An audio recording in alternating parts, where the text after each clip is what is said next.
मुंबई। राधे राधे महाराज जी। महाराज जी, व्यक्ति के जीवन में गुरु का सदैव होना कितना महत्वपूर्ण है? अरे पूरा महत्वपूर्ण है। बिना बिना गुरु के चाहे शिव बिरंच सम होई, गुरु बिन भवनिधि तरे न कोई। बिना गुरु के भव सागर से नहीं तरा जा सकता, ये बिल्कुल सिद्ध बात है। आज तक कोई ऐसा मिला हो तो हमें बताना। श्री भगवान का मिल जाना भी हो सकता है, लेकिन भव समुद्र से भ्रम से पूर्ण निवृत्ति हो जाना ये केवल गुरु कृपा से होती है। श्री नामदेव जी महाराज भगवान के साथ खेलते थे, भगवान के साथ खाते थे, भगवान से बातचीत करते थे।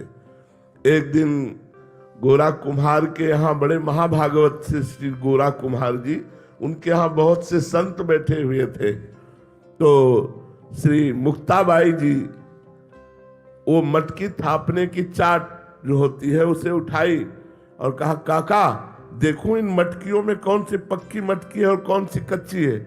तो उन्होंने मुस्कुराकर स्वीकृति दे दी। तो हर संत की खोपड़ी में ऐसे मारती। तो जो और संत थे मुस्कुरा दिए। जब नामदेव जी के मारा तो उनका ये क्या है, क्यों मारा?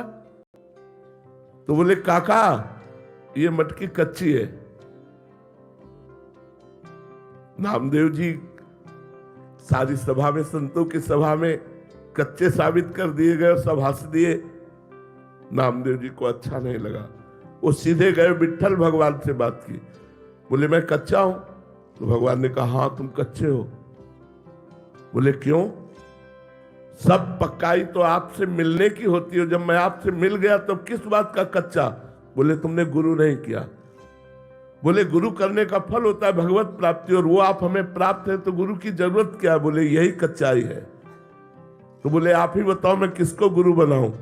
तो बोले, जाओ इस जंगल में एक शंकर जी के मंदिर में संत पड़े हुए हैं, मंदिर के अंदर, उनको जाकर के गुरु बनाओ। विशोबा खेचर जी वहां गए तो देखा वो शंकर जी की जो पिंडी होती है उस पे वो पैर रखे थे और देहरी पे सर रखे थे।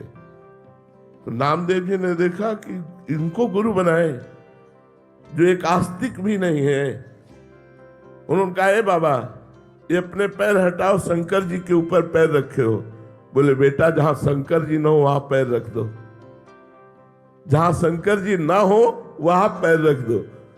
तो उन्होंने जहां जहां पैर हटाने की कोशिश की वहीं लिंग प्रकट हो गया, क्योंकि सब कण कण शिव स्वरूप है, ब्रह्म स्वरूप है।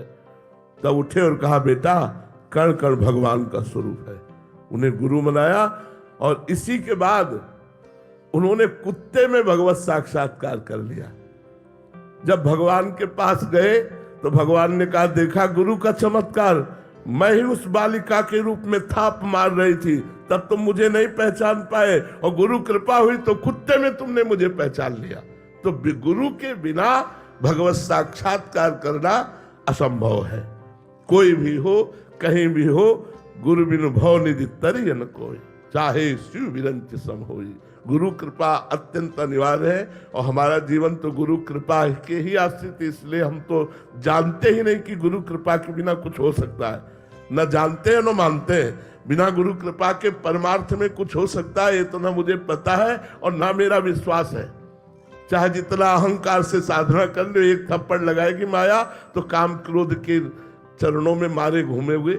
गुरु कृपा के बिना इस माया से निकल पाना, मुझे जैसा अनुभव होता है और शास्त्रों में जैसा पढ़ा है, अत्यंत दुर्गम, अत्यंत दुर्गम है। प्रकट में गुरुदेव का होना अत्यंत अनिवार्य है। महाराज जी, एक तो है जो प्रकट में जिनको गुरुदेव शासन कर रहे हैं, और एक है मंत्र ले लिया, बट उनमें कैसे महाराज जी संचार होता है गुरु कृपा का?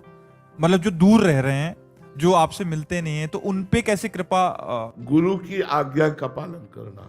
जो गुरु ने मंत्र दिया है, उपासना दी है, शास्त्र स्वाध्याय रहनी दी है, वैसे रहो तो आपके ऊपर गुरु कृपा आ जाएगी, गुरु कृपा बरस जाएगी। अगर आपको मंत्र दिया, उपासना दिया और मनमानी आचरण करते हो, मंत्र नहीं जपते हो, तो आप गुरु कृपा पात्र नहीं है। कृपा पात्र वही है जो आज्ञा का पालन करे। अब जो कहे करे हम सोई, आयस लिए चले निज दासी, मन क्रम बचन त्रिशुद्ध सकल मत हम श्री हित हरिवंश उपासी। जो आज्ञा गुरुदेव ने दी उसी आज्ञा के अनुसार हम अपनी जीवनचर्या बनावे, दिनचर्या बनावे, तो चाहे लाख कोस दूर रहे, हमारे ऊपर गुरु कृपा बरसती रहेगी। महाराज जी, आपको लाखों लोग सुनते हैं महाराज जी, कुछ उन्होंने तो प्रकट में दीक्षा लिया है, जो आपकी आज्ञा में चल रहे हैं वो भी गुरु कृपा के। हाँ, जो आज्ञा में चल रहे हैं, दीक्षा नहीं लिए, उनका भी परम मंगल होगा, क्योंकि जैसे वो राधा राधा जप रहे हैं तो यही गुरु मंत्र हो गया, और जो हम आचरण बता रहे हैं यही उपदेश हो गया। मंत्र और उपदेश दोनों का पालन करना ही तो शिष्यता है। तो वो चाहे कंठी बंधवावे चाहे ना बंधवावे, उनका परम कल्याण निश्चित